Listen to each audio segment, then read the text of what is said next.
Hello friends, स्वागत है आप सभी का आपके अपने यूट्यूब चैनल लर्निंग नीट पे। एंड जैसा कि आपको पता है कि डेली शाम की 5 बजे की क्लास होती है। कल सॉरी मैं अवेलेबल नहीं रह पाई थी, बट या 5 बजे वाली जो क्लास आपकी होती है वो होती है सीटेट और एमपी टेट की प्रीमियर लाइव पे चल रही है इस वक्त। तो चलिए स्टार्ट करेंगे सेशन। जितने भी लोग जुड़ चुके हैं उन सभी को yes very good evening. And या रेडी हो जाइए। और आज भी हम देखने वाले हैं बाल विकास एवं मनोविज्ञान का पूरा एक सेट। यानी कि ये एक ऐसा सब्जेक्ट है कि आप किसी भी लेवल की एग्ज़ाम दे रहे हैं, अगर शिक्षक भर्ती परीक्षा है तो प्रश्न उससे आना ही आना है, और इतने ही प्रश्न, यही सिलेबस, सब कुछ यही आना है। तो चलिए स्टार्ट करेंगे सेशन। अब मैं ये नहीं कह रही हूँ कि यही एकदम एज इट इज़ क्वेश्चन ही आ जाएगा, मतलब सिलेबस यही है, चीज़ें इन्हीं में से आनी, इन्हीं टॉपिक में से। खैर, रेडी, स्टार्ट करते हैं।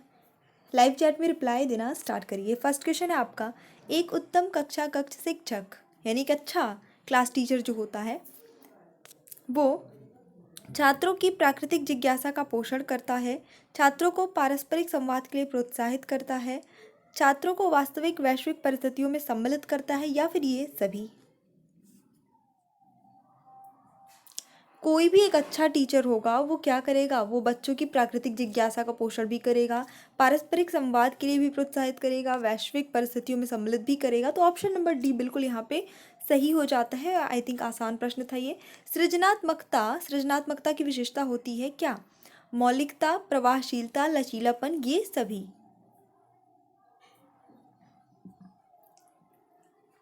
और सही उत्तर इसका भी होगा आपका ऑप्शन नंबर डी, ये सभी। सृजनात्मकता में भाई मौलिकता होती है, अपनी ओरिजिनलिटी होती है, ओरिजिनल कंटेंट होता है इंसान का, है ना, खुद का। प्रवाहशीलता होती है और लचीलापन भी होता है। देखेंगे नेक्स्ट क्वेश्चन। तो हमारा जो नेक्स्ट क्वेश्चन है उसमें निम्नलिखित में से कौन सा कथन सतत व व्यापक मूल्यांकन के लिए सही नहीं है, मतलब जो गलत है सतत और व्यापक मूल्यांकन के लिए, जो आप सीजीई जिसे कहते हैं हम, सीजी पैटर्न वगैरह वगैरह। खैर, देखेंगे ऑप्शन। यह एक विद्यालय आधारित मूल्यांकन है, यह विद्यार्थियों में तनाव को कम करता है, इसमें नंबरों के स्थान पर ग्रेड का प्रयोग होता है, इससे शिक्षकों पर बोझ बढ़ जाता है।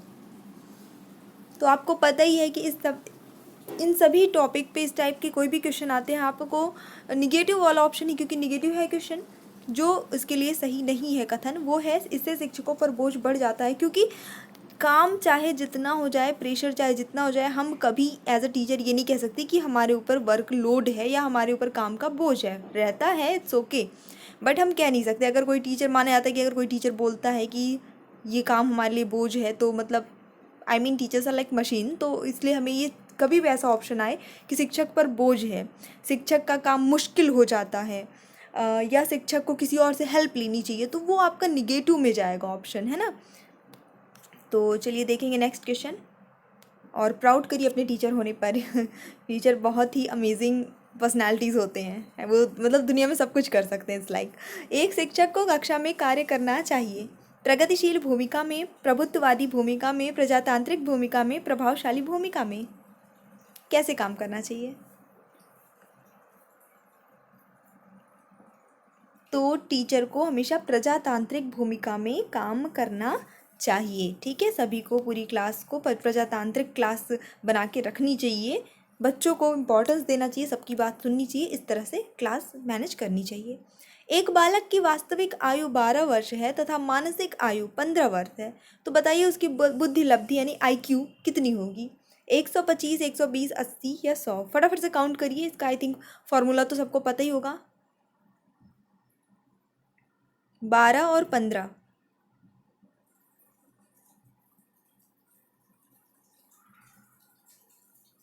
तो चलिए देख लेते हैं क्या होता है इसका करेक्ट आंसर। तो यहाँ पे इसका जो सही आंसर हो जाएगा वो हो जाएगा आपका ऑप्शन नंबर ए, 125 हो जाएगी। जिन लोगों को अभी तक नहीं पता है इसका फॉर्मूला, तो मैं बता दूँ, इसका जो फॉर्मूला होता है वो होता है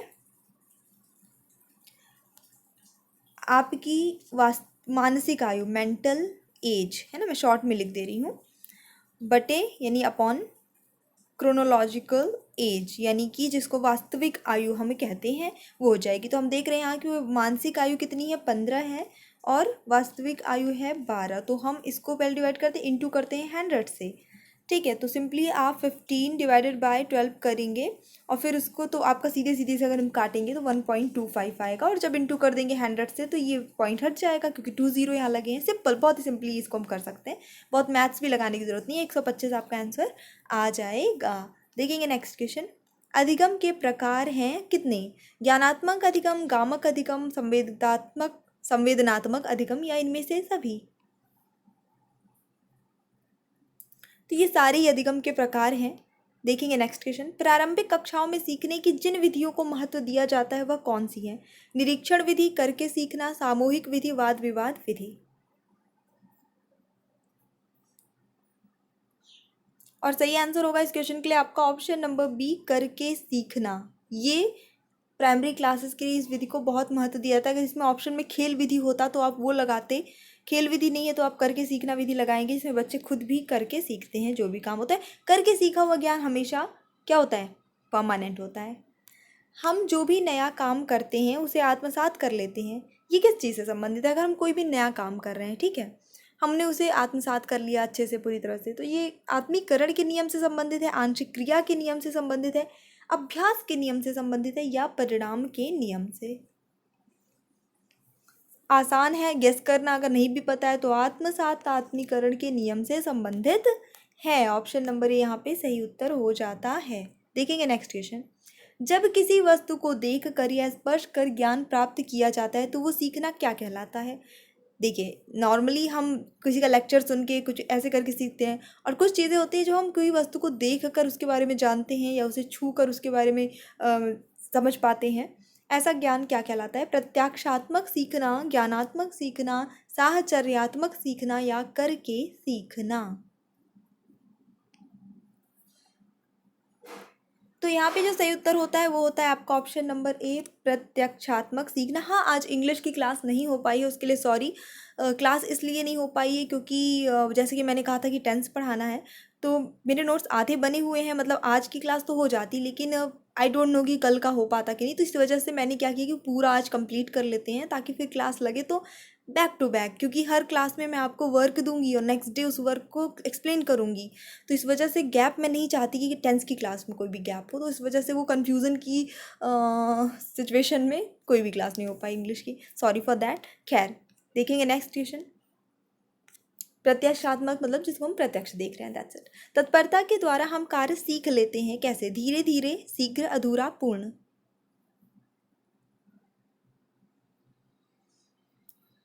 तत्परता के द्वारा, तो तत्परता के द्वारा हम कोई भी काम, हम किसी चीज़ को लेके अगर तत्पर हैं, जितनी ज़्यादा तत्पर रहेंगे उतनी जल्दी वो काम हम सीखेंगे, है ना। तत्परता नहीं रहेगी तो हम वो सीखने में टाइम लगेगा थोड़ा, ठीक है। इंटरेस्ट कभी नहीं आएगा कभी कुछ। जिस चीज़ को लेकर आप जितनी ज़्यादा तत्पर होंगे ना, जाहिर सी बात है वो काम आप उतनी ज़्यादा जल्दी कर लेंगे। अधिगम को प्रभावित करता है कक्षा का क्या? सामाजिक वातावरण, मनोवैज्ञानिक वातावरण, आर्थिक वातावरण, या प्रशासनिक वातावरण? बिल्कुल सबसे ज़्यादा, हाँ, आपका मनोवैज्ञानिक वातावरण जो है ये प्रभावित करता है। जितने भी लोगों ने ऑप्शन नंबर बी गेस किया है सबको वेरी गुड। देखेंगे नेक्स्ट क्वेश्चन।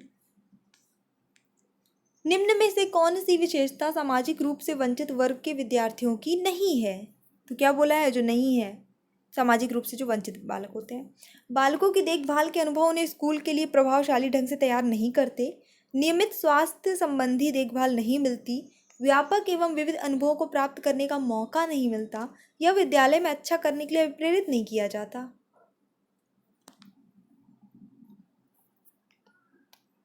तो देखिए, जो सामाजिक रूप से वंचित वर्ग के विद्यार्थी हैं उनकी क्या समस्या, बाकी सारी तो उनकी समस्या है, लेकिन नियमित रूप स्वास्थ्य संबंधी देखभाल नहीं मिलती, ये उनकी समस्या के अंतर्गत नहीं आता है। सामाजिक रूप से वंचित है इसका मतलब ये नहीं कह सकते कि उन्हें स्वास्थ्य संबंधी देखभाल नहीं मिल पाती है, ठीक है। जो भी है उनको स्कूल में जो भी चेकअप्स वगैरह होते हैं वो मिलते हैं, प्लस उनकी फैमिली, जो उनका परिवार है, पारिवारिक रूप से तो उनको थोड़ा बहुत केयर मिलती है, ऐसा नहीं है। तो ये ऑप्शन जो है आपका यहाँ पे निगेटिव जाता है। बाकी सारी जो है मेन समस्याएं हैं। अच्छा, यहाँ पे एक और आपको ट्रिक बता दूँ या एक कीवर्ड बता दूँ इसके लिए, कि सामाजिक रूप से वंचित बालक की बात कही गई है, ठीक है। तो कोई भी बालक अगर सामाजिक रूप से वंचित होगा तो हमेशा विद्यालय में उसको दिक्कत होगी, प्रेरणा की दिक्कत होगी, अनुभव नहीं प्राप्त होंगे, जाहिर सी बात है वो सामाजिक अनुभव उसको नहीं ज़्यादा प्राप्त हो पाएंगे। ये सारी दिक्कत, यानी कुछ ना कुछ सीखने से रिलेटेड, अधिगम से रिलेटेड, अनुभव से रिलेटेड ही समस्या उनको ज़्यादा आ सकती है। और आप देखेंगे यहाँ तीनों ऑप्शन में वही चीज़ है। ठीक है, देखेंगे नेक्स्ट क्वेश्चन। क्रियात्मक अनुसंधान मौलिक अनुसंधान से भिन्न है क्योंकि वह क्या है? अध्यापकों, शैक्षिक प्रबंधकों और प्रशासकों द्वारा किया जाता है, शोधकर्ताओं द्वारा किया जाता है, जिनका विद्यालय से कोई संबंध नहीं होता, यह प्रमाणीकृत उपकरणों पर आधारित होता है, यह न्यायदर्श पर आधारित होता है। तो बिल्कुल ऑप्शन नंबर ए ही यहाँ पे सही है। ये अध्यापकों, शैक्षिक प्रबंधकों और प्रशासकों द्वारा किया जाता है क्रियात्मक अनुसंधान। देखेंगे नेक्स्ट क्वेश्चन। वर्तनी, वाचन एवं गणना में कठिनाई सामान्य बुद्धि एवं अच्छी अनुकूलनात्मक योग्यता विशेषता है किस चीज़ की? ध्यान दीजिएगा, वर्तनी में भी गलती हो रही है, वाचन में, गणना में, इन सारी चीज़ों में कठिनाई आ रही है, बुद्धि सामान्य है, और अनुकूलनात्मक योग्यता ये जो है किसकी विशेषता है? ये सारी धीमी गति से सीखने वालों की, सामान्य औसत अधिगमकर्ता की, मानसिक रूप से पिछड़े बालकों की, अधिगम निर्योग्य बालकों की। तो बिल्कुल यहाँ पे सही आंसर हो जाता है अधिगम निर्योग्य बालकों की, यानी कि वैसे सब कुछ ठीक है, नॉर्मल है, लेकिन पढ़ाई वाली जो चीज़ें हैं उसमें उन्हें बहुत ज़्यादा कठिनाई आ रही है। लैंग्वेज में भी कठिनाई आ रही है, रीडिंग में भी कठिनाई आ रही है, कैलकुलेशन मैथ्स में भी कठिनाई आ रही है ना। नेक्स्ट देखेंगे। फ एवं व, म एवं न अक्षरों की ध्वनियों में अंतर न कर पाना अधिगम की समस्या संबंधित है। क्या? अवधान केंद्रण की, स्मृति की, प्रत्यक्षीकरण की, इनमें से सभी की?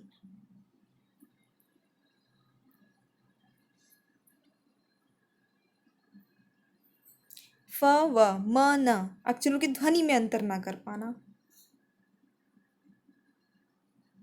तो देखिए, वैसे तो अब मेरे अकॉर्डिंग इसका आंसर जो होना चाहिए, क्योंकि जब कभी भी ध्वनियों में अंतर करने की बात हो रही है इसकी ध्वनि में, है ना, लिखे हुए अक्षरों में नहीं, तो यहाँ पे कहीं ना कहीं अवधान केंद्रण होना चाहिए। कि बच्चे अगर ध्यान से उस छोटे से अंतर को ध्वनि में उच्चारण करते वक्त जो चीज़ निकलती है उसमें उस पर कंसंट्रेट नहीं कर पा रहे हैं कि एग्जैक्टली क्या होगा, है ना, क्या डिफरेंस आ रहा है दोनों में, वो नहीं नोटिस कर पा रहे हैं। इस वजह से ये समस्या होनी चाहिए अवधान केंद्रण की। और कुछ बुक्स में इसका आंसर आपको प्रत्यक्षीकरण की मिलेगा, लेकिन प्रत्यक्षीकरण का मतलब ही होता है किसी चीज़ को देख कर, छू कर वो करना, जबकि ध्वनि को हम सुन कर वो करते हैं, तो ये इसका आंसर नहीं होना चाहिए। ठीक है, कई बुक्स में इसका आंसर प्रत्यक्षीकरण है, बट मैं अपनी तरफ से बता रही हूँ इसका आंसर अवधान केंद्रण ही होना चाहिए। आप बताइएगा कि क्या होगा। ठीक है, सबसे ज़्यादा यही होना चाहिए, क्योंकि जब हम कोई ध्वनि उच्चारण सीखते हैं तो वो हमें कंसंट्रेट करना पड़ता है, ध्यान से सुनना पड़ता है, समझना पड़ता है, रिपीट करना पड़ता है, ये सारी प्रोसेस में आती है। सृजनशील बालकों का लक्षण है क्या? समस्याओं के प्रति सजगता का अभाव, गतिशील चिंतन का अभाव, अनमनीयता, जिज्ञासा। तो बिल्कुल जिज्ञासा सबसे बड़ी जो है उनके अंदर एक लक्षण होता है। जो क्रिएटिव बच्चे होते हैं, हर चीज़ को लेकर उनके अंदर एक जिज्ञासा होती है, और बाहर जाहिर सी बात है जिज्ञासा होगी तभी तो कुछ नया करेंगे, कुछ अच्छा करने की सोचेंगे, कुछ क्रिएटिव करेंगे, है ना। जिसके अंदर जिज्ञासा नहीं है उससे कुछ करने की आशा नहीं है। खैर, नेक्स्ट देखेंगे। जिस आयु में बालक की मानसिक योग्यता का लगभग पूर्ण विकास हो जाता है वह क्या है? 14 वर्ष, 11 वर्ष, 9 वर्ष या 6 वर्ष? देखिए, व्यक्तिक विभिन्नता का यहाँ पे भी फर्क पड़ता है। कुछ बच्चे बहुत जल्दी जो है उनका माइंड बहुत तेज हो जाता है, कुछ बच्चों को लेट होता है, लेकिन एक नॉर्मल वे में, ओवरऑल में देखना है आपको यहाँ पे। तो ऑप्शन नंबर होता है यहाँ पे ए, 14 वर्ष तक ऑलमोस्ट पूर्ण विकास एक बालक के दिमाग का हो जाता है। मस्तिष्क द्वारा अपनी स्वयं की क्रियाओं का निरीक्षण किया जाता है। विभेदात्मक विधि, तुलनात्मक विधि, निरीक्षण विधि, आत्मनिरीक्षण विधि।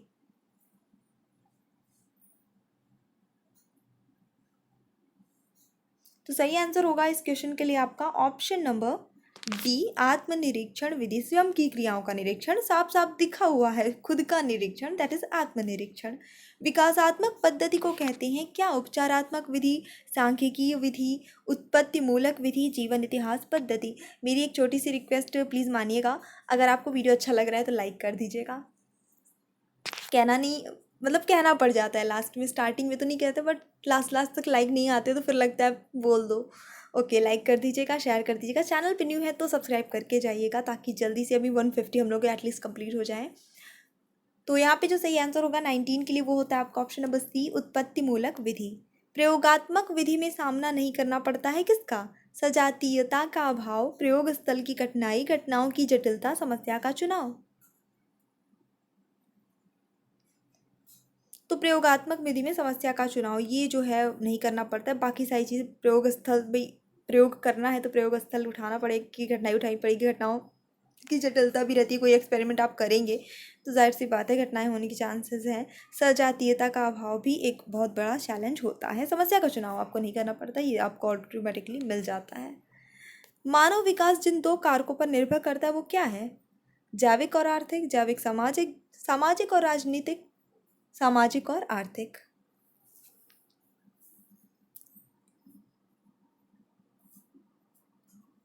तो यहाँ पे सही आंसर होगा इस क्वेश्चन के लिए आपका ऑप्शन नंबर बी, जैविक और सामाजिक। ये दो चीज़ पे निर्भर करता है मानव विकास, जिसको हम आनुवांशिकता और वातावरण के भी नाम से जानते हैं, है ना। तो वही चीज़ हो गई, जैविक में मतलब आनुवांशिकता आ गई और जितनी भी बायोलॉजिकल चीज़ें हैं वो आ जाती हैं, और सामाजिक में जितनी भी सोशल चीज़ें हैं, वातावरण से रिलेटेड चीज़ें हैं वो आ जाती हैं। शिक्षक बालक की पाठ में रुचि उत्पन्न कर सकता है कैसे? वृद्धि से, शिक्षा से, संवेगों से, दंड से। निगेटिव ऑप्शन कभी नहीं चुनना है, ध्यान रखिएगा। तो दंड वाला ऑप्शन पहले ही एलिमिनेट कर दीजिए, बाकी जो बचे उसमें देखिए। देखिए, वृद्धि से तो रुचि उत्पन्न करने का कोई मतलब ही नहीं है। शिक्षा से रुचि उत्पन्न बालकों में होगी कि नहीं होगी आई डोंट नो, संवेगों से की जा सकती है। अब आप कहेंगे कि संवेगों से कैसे, शिक्षा से होना चाहिए। थोड़ा सा इसको समझिए, इसका आंसर संवेग ही है होगा। यहाँ पे देखिए, एक टीचर, जैसे कोई बच्चा है वो इंटरेस्ट नहीं ले रहा है पढ़ने में या उसको नहीं आ पा रहा है, तो आप क्या करते हैं? एक टीचर उसको मोटिवेट करते हैं, उसको कुछ लोगों की स्टोरीज बताते हैं, उसको ऐसी बातें बताते हैं जिससे वो मोटिवेट हो, या फिर अपने व्यवहार से उसे कहीं ना कहीं मोटिवेट करते हैं। यानी कि कुल मिला के आप उसको एक इमोशनली सपोर्ट, मेंटल सपोर्ट दे रहे हैं कि नहीं दे रहे हैं, जिससे क्या है कि वो थोड़ा सा अच्छा फील करता है और उसे लगता है कि हाँ मुझे ये पढ़ना चाहिए, इस पार्ट में हमें इंटरेस्ट लेना चाहिए, इस चैप्टर में हमें इंटरेस्ट लेना चाहिए।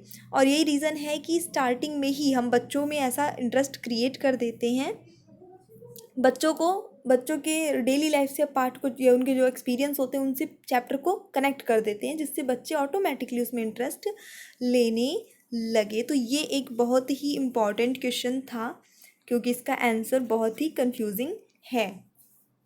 ओके, नेक्स्ट देखेंगे। सर्वोत्तम विकास के लिए प्रारंभिक अनुभवों का स्वरूप होना चाहिए? सामान्य, असामान्य, आदर्शवादी, सुखद।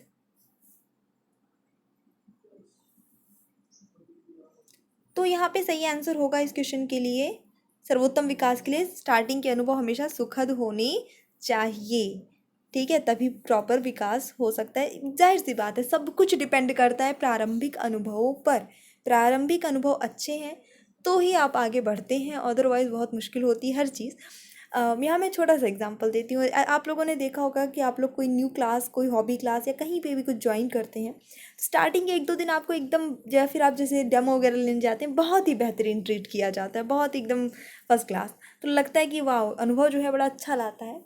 और फिर आप फीस पे करके चले आते हैं, बाद में फिर होता है कि गई, मतलब पैसे डूब गए, ऐसा फील होता है कि चीज़ें चेंज हो गई हैं। तो ये चीज़ है, प्रारंभिक अनुभव किसी भी चीज़ को लेकर आपको मोटिवेट कर भी सकता है और डीमोरलाइज भी कर सकता है। कोई बहुत अच्छी चीज़ है, बहुत अच्छी क्लास है या फिर बहुत अच्छी जगह है, पर आप स्टार्टिंग में को फर्स्ट इंप्रेशन ही बिगड़ गया, आपका अनुभव अच्छा नहीं रहा, तो फिर आप आगे बढ़ेंगे ही नहीं, उसके आगे नहीं बढ़ेंगे तो कोई मतलब ही नहीं है। ये एक बहुत ही नया क्वेश्चन देखिए आपके सामने है, इसको देख लीजिएगा। एक बालक प्रथम अवसर पर एक विवाह समारोह में जाता है, वहाँ उसको अनेक प्रकार की विसंगतियाँ दृष्टिगोचर होती हैं, तो माना जाएगा कि बालक का सामाजिक विकास क्या होगा? देखिए, नया क्वेश्चन है, इसको ध्यान से देखिए। शादी का फंक्शन है, एक बच्चा प्रथम अवसर पे पहली बार जा रहा है, उसके पहले वो ऐसा कोई फंक्शन अटेंड नहीं किया था। अब शादी में जाएगा तो जाहिर सी बात है बहुत अलग अलग टाइप के लोग आए होंगे, कुछ जान पहचान के, कुछ अनजान, उसको देखने को मिलेंगे। तो अब आपको बताना है कि बालक का सामाजिक विकास कैसा होगा, मंद गति से, तीव्र गति से, सामान्य गति से, असामान्य गति से। ऐसे सिचुएशन, बिल्कुल अजीब सा क्वेश्चन है लेकिन नया है। तो यहाँ पे सही आंसर है कि मंद गति से। ठीक है, क्यों? अब थोड़ा सा हम इसको समझेंगे। बालक प्रथम अवसर पर एक विवाह समारोह में गया है, अनेक प्रकार की विसंगतियां उसको मिल रही हैं। तो बालक जो है हर चीज़ों को समझने, क्योंकि एक बालक हर चीज़ों को, जो पहली बार उस इस टाइप के लोग देख रहा है, इस टाइप की चीज़ें देख रहा है, तो उसको हर चीज़ को समझने में समय लगेगा। अगर वो बालक थोड़ा जिज्ञासु होगा तो वो क्वेश्चन कर करके हर चीज़ के बारे में जानेगा और उसका थोड़ा विकास जल्दी हो जाएगा, वो चीज़ों को जल्दी समझ जाएगा।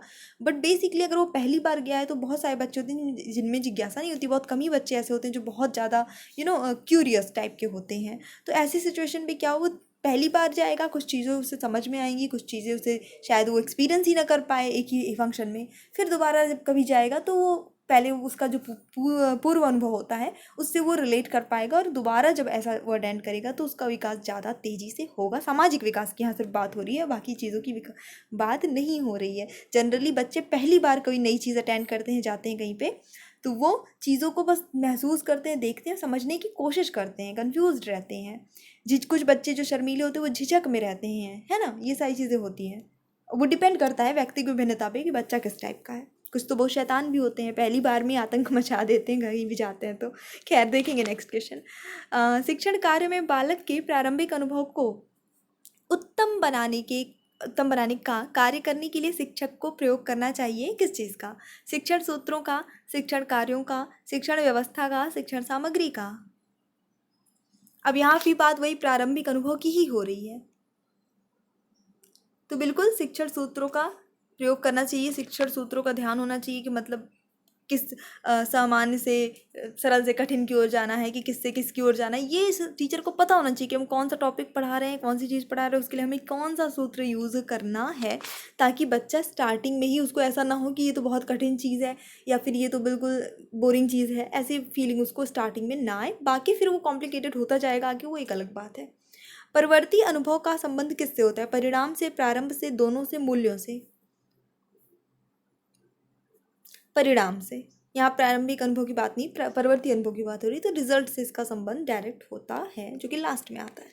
नेक्स्ट देखेंगे, परवर्ती अनुभव का प्रयोग किया जा सकता है किसके लिए? विकास की परिस्थिति निर्माण में, विकास मार्ग को प्रशस्त करने में, दोनों में, या विकास क्रिया में बाधा उत्पन्न करने में? सही उत्तर होगा दोनों में, मतलब विकास की परिस्थिति निर्माण और मार्ग प्रशस्त करने, दोनों में किया जा सकता है। गिलफोर्ड ने अभिसारी चिंतन पद का प्रयोग किसके समान अर्थ में किया है? बुद्धि, सृजनात्मकता, बुद्धि एवं सृजनात्मकता दोनों, या फिर इनमें से कोई नहीं? अभिसारी चिंतन।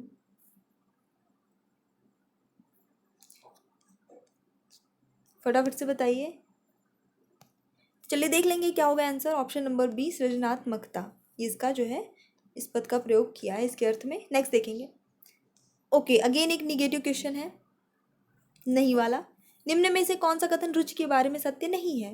रुचियां जन्मजात अर्जित दोनों होती हैं, रुचियां समय के अनुसार बदलती रहती हैं, रुचियां योग्यताओं एवं अभिक्षमताओं से संबंधित नहीं होती, रुचियां व्यवहार में आकर्षण और विकर्षण के प्रतिबिंब नहीं है।